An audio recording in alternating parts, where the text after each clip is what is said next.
ಈ Jan Feb ಮಾರ್ಚಲ್ಲಿ ಯಾಕೆ ಇಷ್ಟೊಂದು ನಮಗೆ ಇನ್ಶೂರೆನ್ಸ್ ಕಾಲ್ಸ್ಗಳು ಬರುತ್ತೆ? ಅಷ್ಟೇ ಅಲ್ಲ, ನೀವು ಯಾವುದೇ ಸೋಷಿಯಲ್ ಮೀಡಿಯಾ ನೋಡಿ, ಟಿ ವಿ ಚಾನಲ್ಗಳು ನೋಡಿ, ಕ್ರಿಕೆಟ್ ಮ್ಯಾಚ್ ಇರಲಿ, ಹೆಚ್ಚು ಇನ್ಶೂರೆನ್ಸ್ ಅಡ್ವರ್ಟೈಸ್ಮೆಂಟ್ಸೇ ಬರುತ್ತೆ ಜನವರಿ, ಫೆಬ್ರವರಿ, ಮಾರ್ಚಲ್ಲಿ. ಈ ಜಾನ್ ಫೆಬ್ ಮಾರ್ಚಲ್ಲೇ ಯಾಕೆ ಎಲ್ಲ ಪಾಲಿಸಿಗಳನ್ನು ಸೇಲ್ ಮಾಡ್ತಾರೆ ಅಥವಾ ಎಲ್ಲರೂ ಇದೇ ಪಾಲಿಸಿಗಳನ್ನು ತಗೊಳ್ತಾರೆ? ನಿಜ ಹೇಳಿ, ನೀವು ಕಷ್ಟಪಟ್ಟು ಸಂಪಾದನೆ ಮಾಡಿದ ದುಡ್ಡು ಹಾಕೋಕ್ಕೆ ಮುಂಚೆ ನಿಮ್ಮ ಭವಿಷ್ಯಕ್ಕೆ ಅದು ಉಪಯೋಗಿಸ್ಬೇಕಾ? ಯಾರ್ದೋ ಒಂದು ಟಾರ್ಗೆಟ್ ಅಚೀವ್ ಆಗಬೇಕು, ಅವರಿಗೆ ಕಮಿಷನ್ ಬರಬೇಕು ಅನ್ನೋದಕ್ಕೋಸ್ಕರ ನಿಮ್ಮ ದುಡ್ಡು ಹೋಗಬೇಕಾ? 50,000 ರೂಪಾಯಿ 20 ವರ್ಷ 10 ಲಕ್ಷ ಕಟ್ಟಿ ನಿಮ್ಗೆ 20 ಲಕ್ಷ ಬಂದರೆ ನೀವೇನಾದರೂ ಅದ್ರ ಕ್ಯಾಲ್ಕುಲೇಟ್ ಮಾಡಿದ್ರೆ ರಿಟರ್ನು ಅದು ಕೇವಲ 5ರಿಂದ 6% ಕೂಡ ಇರಲ್ಲ. ಇವತ್ತು ಇನ್ಫ್ಲೇಷನ್ನು, ರಿಯಲ್ ಇನ್ಫ್ಲೇಷನ್ನು 7ರಿಂದ 8% ಇದೆ. ಅಂದರೆ ನಿಮಗೆ ಬರ್ತಿರೋ ಎಲ್ಲ ರಿಟರ್ನು ಇನ್ಫ್ಲೇಷನ್ನು ಬೆಲೆ ಏರಿಕೆನಲ್ಲೇ ಹೋಗ್ಬಿಡುತ್ತೆ. ಎಲ್ಲಿ ಇನ್ವೆಸ್ಟ್ ಮಾಡಿದ್ರೆ ನಿಮ್ಮ ಭವಿಷ್ಯ ಸೇಫು, ಅದನ್ನು ಯೋಚನೆ ಮಾಡಿ ಇನ್ವೆಸ್ಟ್ ಮಾಡಬೇಕು. ನಮಸ್ಕಾರ ಸ್ನೇಹಿತರೆ, ಇಯರ್ ಎಂಡ್ ಬಂದಿದೆ. ಜನವರಿ, ಫೆಬ್ರವರಿ, ಮಾರ್ಚ್. ಈ ಇಯರ್ ಎಂಡ್ ಬಂತು ಅಂದರೆ ಬಹಳಷ್ಟು ಇನ್ಶೂರೆನ್ಸ್ ಕಾಲ್ಸ್ಗಳು ಬರೋಕ್ಕೆ ಸ್ಟಾರ್ಟ್ ಆಗುತ್ತೆ ನಮಗೆ. ಈ ಜಾನ್ ಫೆಬ್ ಮಾರ್ಚಲ್ಲಿ ಯಾಕೆ ಇಷ್ಟೊಂದು ನಮಗೆ ಇನ್ಶೂರೆನ್ಸ್ ಕಾಲ್ಸ್ಗಳು ಬರುತ್ತೆ? ಅಷ್ಟೇ ಅಲ್ಲ, ನೀವು ಯಾವುದೇ ಸೋಷಿಯಲ್ ಮೀಡಿಯಾ ನೋಡಿ, ಟಿ ವಿ ಚಾನಲ್ಗಳು ನೋಡಿ, ಕ್ರಿಕೆಟ್ ಮ್ಯಾಚ್ ಇರಲಿ, ಹೆಚ್ಚು ಇನ್ಶೂರೆನ್ಸ್ ಅಡ್ವರ್ಟೈಸ್ಮೆಂಟ್ಸೇ ಬರುತ್ತೆ ಜನವರಿ, ಫೆಬ್ರವರಿ, ಮಾರ್ಚಲ್ಲಿ. ಯಾಕೆ? ಇದ್ರ ಹಿಂದೆ ಏನಾದರೂ ಒಂದು ರಹಸ್ಯ ಇದೆಯಾ? ಒಂದು ಸಣ್ಣ ಟೆಸ್ಟ್ ಮಾಡೋಣ. ಇದು ಯಾತಕ್ಕೆ ಜಾನ್ವರಿ, ಫೆಬ್ರವರಿ, ಮಾರ್ಚಲ್ಲೇ ಜಾಸ್ತಿ ಇನ್ಶೂರೆನ್ಸ್ ಅಡ್ವರ್ಟೈಸ್ಮೆಂಟ್ಸ್ ಬರುತ್ತೆ? ಸ್ವಲ್ಪ ವಿಡಿಯೋ ಪಾಸ್ ಮಾಡಿ, ನಿಮ್ಮ ಹತ್ರ ಎಷ್ಟು ಪಾಲಿಸಿಗಳಿದೆಯಲ್ಲ ಅದೇನಾದರೂ ನೀಟಾಗಿ ಒಂದು ಕಡೆ ಎತ್ತಿಟ್ಟು ಫೈಲ್ ಮಾಡಿದರೆ ಅದನ್ನು ತೆಗೆದುಬಿಟ್ಟು ನೋಡಿ ಎಷ್ಟು ಪಾಲಿಸಿಗಳಿದೆ ಅಂತ ನೋಡಿ. ಆಮೇಲೆ ಪ್ರತಿಯೊಂದು ಪಾಲಿಸಿನೂ ಓಪನ್ ಮಾಡಿ, ಆ ಪಾಲಿಸಿ ಡಾಕ್ಯುಮೆಂಟ್ ಇರುತ್ತೆ, ಅದರಲ್ಲಿ ಡೇಟ್ ಆಫ್ ಕಮೆನ್ಸ್ಮೆಂಟ್ ಅಂತ ಇರುತ್ತೆ. ಅಂದರೆ ಈ ಪಾಲಿಸಿ ಯಾವತ್ತು ಶುರು ಆಯಿತು ಅಂತ ಅದರದ್ದು ಡೇಟ್ ಇರುತ್ತೆ. ಆ ಡೇಟನ್ನು ನೀವು ಚೆಕ್ ಮಾಡಿ. ಆ ಡೇಟು ನಿಮ್ಮ ಹತ್ರ 5 ಪಾಲಿಸಿ ಇದ್ದರೆ ಅದರಲ್ಲಿ 3 ಪಾಲಿಸಿ, ಅಂದರೆ 3 ಔಟ್ ಆಫ್ 5 ಪಾಲಿಸೀಸ್ ಜನವರಿ, ಫೆಬ್ರವರಿ, ಮಾರ್ಚಲ್ಲೇ ಡೇಟ್ ಇರುತ್ತೆ. ಯಾಕೆ ಈ ಜಾನ್ ಫೆಬ್ ಮಾರ್ಚಲ್ಲೇ ಯಾಕೆ ಎಲ್ಲ ಪಾಲಿಸಿಗಳನ್ನು ಸೇಲ್ ಮಾಡ್ತಾರೆ ಅಥವಾ ಎಲ್ಲರೂ ಇದೇ ಪಾಲಿಸಿಗಳನ್ನು ತಗೊಳ್ತಾರೆ ಅಂತ?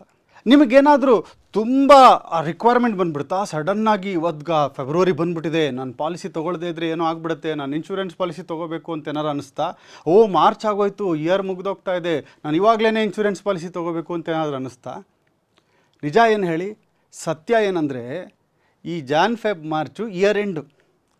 ಮಾರ್ಚ್ ಎಂಡ್ ಒಳಗಡೆ ಎಲ್ಲ ಇನ್ಶೂರೆನ್ಸ್ ಕಂಪನೀಸ್ಗಳಾಗಲಿ, ಇನ್ಶೂರೆನ್ಸ್ ಏಜೆಂಟ್ಸ್ಗಳಾಗಲಿ ಅವರ ಟಾರ್ಗೆಟನ್ನು ಕಂಪ್ಲೀಟ್ ಮಾಡ್ಕೋಬೇಕು. ಅವ್ರಿಗೆ ಮಿನಿಮಮ್ ಇಷ್ಟು ಪಾಲಿಸಿ ಮಾಡಲಿಲ್ಲ ಅಂದರೆ ಕಮಿಷನ್ ಕಂಟಿನ್ಯೂ ಆಗಲ್ಲ.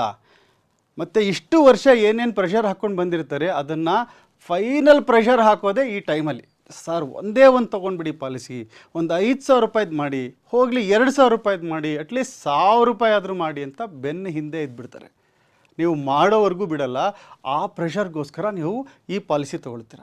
ನಿಜ ಹೇಳಿ, ನೀವು ಕಷ್ಟಪಟ್ಟು ಸಂಪಾದನೆ ಮಾಡಿದ ದುಡ್ಡು ಹಾಕೋಕ್ಕೆ ಮುಂಚೆ ನಿಮ್ಮ ಭವಿಷ್ಯಕ್ಕೆ ಅದು ಉಪಯೋಗಿಸ್ಬೇಕಾ? ಯಾರ್ದೋ ಒಂದು ಟಾರ್ಗೆಟ್ ಅಚೀವ್ ಆಗಬೇಕು, ಅವರಿಗೆ ಕಮಿಷನ್ ಬರಬೇಕು ಅನ್ನೋದಕ್ಕೋಸ್ಕರ ನಿಮ್ಮ ದುಡ್ಡು ಹೋಗಬೇಕಾ? ಸರ್, ನೀವು ಇದೆಲ್ಲ ಹೇಳ್ತೀರಾ ಸರ್, ನಮ್ಗೆ ಇನ್ಶೂರೆನ್ಸ್ ತುಂಬ ಒಳ್ಳೇದಲ್ವ ಸರ್, ನಾವು ಅದನ್ನು ತೊಗೋಬೇಕಲ್ವ, ನಾವು ತೊಗೋತೀವಿ ಬಿಡಿ, ಏನಾಗುತ್ತೆ ಇವಾಗ ಇನ್ಶೂರೆನ್ಸ್ ತೊಗೊಂಡ್ರೆ ಅಂತ ಹೇಳ್ತೀರಾ. ಮ್ಯಾಥ್ಸು ಸುಳ್ಳು ಹೇಳಲ್ಲ. ಈ ಎಮೋಷನ್ ಬಿಡಿ, ಬನ್ನಿ ಮ್ಯಾಥ್ಸ್ ನೋಡೋಣ. ನೀವು ಇನ್ಶೂರೆನ್ಸಲ್ಲಿ ದುಡ್ಡು ಹಾಕಿದ್ರೆ ನಿಮ್ಮ ದುಡ್ಡು ಏನಾಗುತ್ತೆ ಅಂತ ನೋಡೋಣ ಬನ್ನಿ. ಸಪೋಸ್ ನೀವು 50,000 ರೂಪಾಯಿ ವರ್ಷಕ್ಕೆ ಕಟ್ತಾ ಇದ್ದೀರಾ ಅಂತ ತಿಳ್ಕೊಳ್ಳೋಣ. ಎಷ್ಟು ವರ್ಷ ಕಟ್ತೀರಾ? ಒಂದು 20 ವರ್ಷ ಕಟ್ಟಿ ಸರ್. ಆ 50,000 ರೂಪಾಯಿ ಕಟ್ಟಿದ್ರೆ 10 ಲಕ್ಷದ ಪಾಲಿಸಿ ಕೊಡ್ತೀವಿ. 10 ಲಕ್ಷ ನಿಮಗೆ ಡಬಲ್ ಆಗಿಬಿಡುತ್ತೆ, 20 ಲಕ್ಷ ಬರುತ್ತೆ, ಅಷ್ಟೊಂದು ಬೋನಸ್ ಬರುತ್ತೆ ನಿಮಗೆ. ನೀವು ಅದನ್ನೇ ಕ್ಯಾಲ್ಕುಲೇಟ್ ಮಾಡಿ ನೋಡಿ. ಇವತ್ತೇನು ಕ್ಯಾಲ್ಕುಲೇಟ್ ಮಾಡೋದು ತುಂಬ ಸುಲಭ, ಸುಮ್ಮನೆ ಗೂಗಲ್ಗೆ ಹೋಗಿ ಕ್ಯಾಲ್ಕುಲೇಟರ್ ಅಂತ ಹಾಕಿದ್ರೆ ಸಿಗುತ್ತೆ ನಿಮಗೆ. 50,000 ರೂಪಾಯಿ 20 ವರ್ಷ 10 ಲಕ್ಷ ಕಟ್ಟಿ ನಿಮ್ಗೆ 20 ಲಕ್ಷ ಬಂದರೆ ನೀವೇನಾದರೂ ಅದ್ರ ಕ್ಯಾಲ್ಕುಲೇಟ್ ಮಾಡಿದ್ರೆ ರಿಟರ್ನು ಅದು ಕೇವಲ 5ರಿಂದ 6% ಕೂಡ ಇರಲ್ಲ. ಇವತ್ತು ಇನ್ಫ್ಲೇಷನ್ನು, ರಿಯಲ್ ಇನ್ಫ್ಲೇಷನ್ನು 7ರಿಂದ 8% ಇದೆ. ಅಂದರೆ ನಿಮಗೆ ಬರ್ತಿರೋ ಎಲ್ಲ ರಿಟರ್ನು ಇನ್ಫ್ಲೇಷನ್ನು ಬೆಲೆ ಏರಿಕೆನಲ್ಲೇ ಹೋಗ್ಬಿಡುತ್ತೆ. ಮತ್ತೆ ಎಷ್ಟಿದಿರುತ್ತೆ ನಿಮಗೆ ಲೈಫ್ ಕವರು? 50,000 ರೂಪಾಯಿ ಇನ್ವೆಸ್ಟ್ ಮಾಡಿದ್ರೆ 10 ಲಕ್ಷದ ಮೇಲೆ ಲೈಫ್ ಕವರ್ ಬರಲ್ಲ. ಏನಾದರೂ ಹೆಚ್ಚು ಕಡಿಮೆ ಆದರೆ ಬರೋ ದುಡ್ಡು ಕೂಡ ಬರೀ 10 ಲಕ್ಷ. ಈ ಥರ ಮಾಡ್ತಾ ಇದ್ದರೆ ನಿಮ್ಮ ಕಷ್ಟಪಟ್ಟಿದ್ದ ದುಡ್ಡನ್ನೆಲ್ಲ ನೀವು ಈ ಥರ ಬರೀ 5-6% ರಿಟರ್ನ್ ಬರೋ ಥರದ್ದು ಇನ್ಶೂರೆನ್ಸ್ ಪಾಲಿಸಿಗಳಿಗೆ ಹಾಕ್ತಾ ಇದ್ದರೆ ನಿಮ್ಮ ಜೀವನದಲ್ಲಿ ದುಡ್ಡು ಯಾವಾಗ ಮಾಡ್ತೀರಾ ಹೇಳಿ? ಅದೇ ಬುದ್ಧಿವಂತರು ಏನು ಮಾಡ್ತಾರೆ, ಆ ಕಡೆ ನೋಡಿ, ಈ ಥರ ಇನ್ಶೂರೆನ್ಸ್ ಪ್ಲಸ್ ಇನ್ವೆಸ್ಟ್ಮೆಂಟ್ಸ್ ಯಾವತ್ತೂ ಮಿಕ್ಸ್ ಆಗಿರೋದನ್ನು ತೊಗೋಬಾರ್ದು. ಇನ್ಶೂರೆನ್ಸ್ ತುಂಬ ಮುಖ್ಯ. ಏನಾದರೂ ಹೆಚ್ಚು ಕಮ್ಮಿ ಆದರೆ ನಮ್ಮ ಏನು ಕುಟುಂಬದವರಿದ್ದಾರೆ ಅವರಿಗೆ ಲೈಫ್ ಲಾಂಗ್ ಜೀವನ ನಡೆಸೋಷ್ಟು ದುಡ್ಡು ಇನ್ಶೂರೆನ್ಸಿಂದ ಬರಬೇಕು. ಆ ಇನ್ಶೂರೆನ್ಸ್ ಇರೋದೇ ಒಳ್ಳೆ ಕಾನ್ಸೆಪ್ಟು. ಆದರೆ ಅದಿರೋದು ಪ್ರೊಟೆಕ್ಷನ್ಗೋಸ್ಕರ. ಅದಕ್ಕೇನು ಮಾಡಬೇಕು, ಅದಕ್ಕೆ ಅಂತಲೇ ನಿಮಗೆ ಟರ್ಮ್ ಪ್ಲ್ಯಾನ್ ಅಂತ ಇರುತ್ತೆ.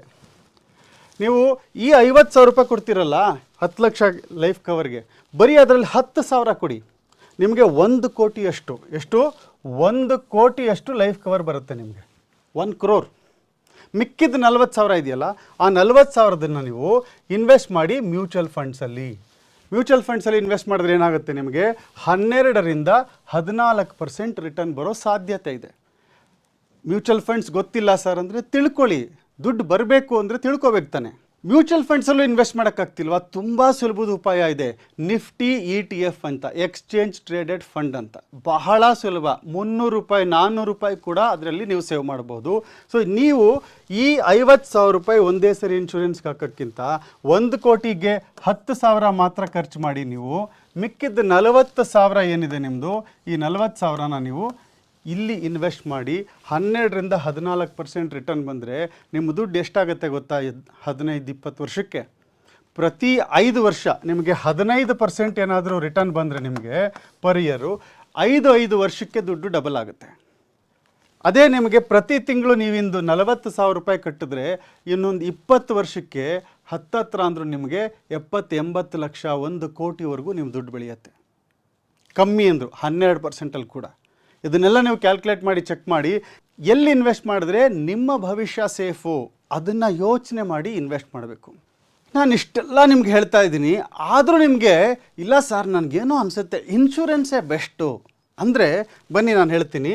ಇನ್ಶೂರೆನ್ಸಲ್ಲಿ ನೀವು ದುಡ್ಡು ಹಾಕಿದ್ರೆ ಯಾರು ದುಡ್ಡು ಮಾಡ್ತಾರೆ ಅಂತ ಎಕ್ಸಾಕ್ಟಾಗಿ ತೋರಿಸ್ತೀನಿ. ಇದೇ 50,000 ರೂಪಾಯಿ ಪ್ರೀಮಿಯಮ್ ನೀವು ಕಟ್ತಾ ಇದ್ದೀರಾ ಅಂದ್ಕೊಳ್ಳಿ, ಎಷ್ಟಾಗುತ್ತೆ? First year agent commission 35% agent commission ಹೋಗುತ್ತೆ. ಅಂದರೆ 50,000ರಲ್ಲಿ ನಿಮಗೆ ಶುರು ಮಾಡೋದೇ ಲಾಸಿಂದ. ಯಾಕೆ ಲಾಸಿಂದ ಶುರು ಮಾಡ್ತೀರಾ? 50,000ದಲ್ಲಿ 35% ಅಂದರೆ ಎಷ್ಟು? 17,500 ರೂಪಾಯಿ ಸ್ಟ್ರೈಟ್ ಅವೇ ಕಮಿಷನ್ಗೆ ಹೋಗುತ್ತೆ. ಮಿಕ್ಕಿದ್ದ 2-3 ಸಾವಿರ ರೂಪಾಯಿ ಅಡ್ಮಿನಿಸ್ಟ್ರೇಷನ್ ಚಾರ್ಜಸ್ ಅಂತ ಹೋಗುತ್ತೆ. ಇನ್ನೊಂದು 2-3 ಸಾವಿರ ರೂಪಾಯಿ ಈ ಇನ್ಶೂರೆನ್ಸ್ ಚಾರ್ಜಸ್ಸು, ಈ ಟರ್ಮ್ ಪ್ಲ್ಯಾನ್ ಇದೆಯಲ್ಲ ಅದಕ್ಕೆ ಹೋಗುತ್ತೆ. ಎಲ್ಲ ತೆಗೆದ್ರೆ ನಿಮಗೆ 50,000 ರೂಪಾಯಿಯಲ್ಲಿ ಓನ್ಲಿ 25,000 ರೂಪಾಯಿ 20,000 ರೂಪಾಯಿ ಕೂಡ ನಿಮ್ಮ ಇನ್ವೆಸ್ಟ್ಮೆಂಟ್ಗೆ ಹೋಗಲ್ಲ. ನೀವು ಹಾಕ್ತಿದ್ದಂಗೆ ಫಸ್ಟ್ ಇಯರೇ you will start with loss. ಇದನ್ನು ಮಾಡ್ತೀರಾ ಹೇಳಿ? ಯಾರನ್ನು ಉದ್ಧಾರ ಮಾಡ್ತೀರಾ? ನೀವು ಕಷ್ಟಪಟ್ಟಿದ್ದ ದುಡ್ಡು 50,000 ಕಡಿಮೆ ಅಲ್ಲ ರೀ ವರ್ಷಕ್ಕೆ. ಅದರಲ್ಲಿ 15-20 ಸಾವಿರ ಈ ಥರ ಹೋಗಬೇಕಾ ಇಲ್ಲ ಇನ್ವೆಸ್ಟ್ಮೆಂಟ್ಗೆ ಹೋಗಬೇಕಾ? ಇದೇ 50,000 ನೀವು ಮ್ಯೂಚುವಲ್ ಫಂಡ್ಗೆ ಇನ್ವೆಸ್ಟ್ ಮಾಡಿದ್ರೆ ಅಷ್ಟು 50,000 ಕೂಡ ಇನ್ವೆಸ್ಟ್ ಆಗುತ್ತೆ. ಅಷ್ಟು 50,000 ಕೂಡ ನಿಫ್ಟಿ ETFಗೆ ಹೋಗುತ್ತೆ. ಅಷ್ಟು 50,000 ಕೂಡ ಆ ರಿಟರ್ನು ಮುಂದಿನ ತಿಂಗಳಿಂದನೇ ಬೆಳೆಯೋಕ್ಕೆ ಸ್ಟಾರ್ಟ್ ಆಗುತ್ತೆ. ಹಾಗಾಗಿ ಬುದ್ಧಿವಂತರಾಗಿ ನೀವು ಟ್ರ್ಯಾಪ್ಗೆ ಸಿಗಾಕೋಬೇಡಿ. ನೀವು ಕಷ್ಟಪಟ್ಟಿದ್ದ ಹಣನ ಹೇಗೋ ಪೋಲಾಗದೇ ಇರೋ ಥರ ನೋಡ್ಕೋಬೇಕು. ನೀವು ಕಷ್ಟಪಟ್ಟು ಸಂಪಾದನೆ ಮಾಡಿದ ಹಣ ಬೆಳಿಬೇಕೇ ಹೊರತು ಯಾರ್ದೋ ಪಾಲಾಗಬಾರ್ದು. ನಾನು ಈ ವಿಡಿಯೋ ಮಾಡ್ತಿರೋದು ಬರೀ ಜ್ಞಾನ ಕೊಡೋದಕ್ಕೋಸ್ಕರ ಅಲ್ಲ. ನಾನು ನಿಮಗೊಂದು ಒಳ್ಳೆಯ ವಿಷಯ ಹೇಳಿದೆ, ಈ ಥರ ಇನ್ವೆಸ್ಟ್ ಮಾಡಬೇಕು ಅಂತ ಹೇಳಿದ ಮೇಲೆ ಅದು ಎಲ್ಲಿ ಇನ್ವೆಸ್ಟ್ ಮಾಡಬೇಕು, ಯಾವ ಥರ ಮಾಡಬೇಕು ಅನ್ನೋ ದಾರಿ ಕೂಡ ನಾನೇ ತೋರಿಸ್ಬೇಕು. ಅದು ನನ್ನ ಜವಾಬ್ದಾರಿ ಕೂಡ. ನಿಮಗೆ ಒಳ್ಳೆಯದಾಗೋದು ತುಂಬ ಮುಖ್ಯ. ಅದಕ್ಕೆ ನಾವೇನು ಮಾಡಬೇಕು? ಬನ್ನಿ, ಒಂದು ಜಾಗ ಇದೆ. ನೀವು ಎಲ್ಲರೂ ನಾವಿವತ್ತು ಇಂಟರ್ನೆಟ್ಟೆಲ್ಲ ನೋಡ್ತೀವಿ. rupeerakshak.com ಅಂತ ಸೆಬಿ ರಿಜಿಸ್ಟರ್ಡ್ ಇನ್ವೆಸ್ಟ್ಮೆಂಟ್ ಅಡ್ವೈಸರಿ ಸಂಸ್ಥೆ. ಅವರು ಈ ಒಂದು ಪರ್ಸನಲೈಸ್ಡ್ ಮೀಟಿಂಗ್ ಮಾಡ್ತಾರೆ. ನಿಮ್ಮ ಹತ್ರ ಎಷ್ಟೆಷ್ಟು ಇನ್ಶೂರೆನ್ಸ್ ಪಾಲಿಸೀಸ್ ಇದೆ ಅದೆಲ್ಲ ಒಂದು ಕಡೆಗೆ ಬರ್ಕೊಳ್ಳಿ, ಒಂದು ಫೈಲಲ್ಲಿ ಹಾಕ್ಕೊಂಡು ಆ ಒಂದು ಮೀಟಿಂಗ್ ಫಿಕ್ಸ್ ಮಾಡ್ಕೊಳ್ಳಿ. First meeting absolutely free. ಈ ಲಿಂಕ್ ಕೂಡ ನಾನು ಕೊಡ್ತೀನಿ. ಇಲ್ಲಿ ನೋಡಿ, ಮೀಟಿಂಗ್ಗೆ ಬೇರೆ ಬೇರೆ ರೀಸನ್ಸ್ ಇದೆ. 30 ಮಿನಿಟ್ಸ್ ಕನ್ಸಲ್ಟೇಷನ್ ಆನ್ಲೈನಲ್ಲಿ ಬುಕ್ ಮಾಡಬಹುದು.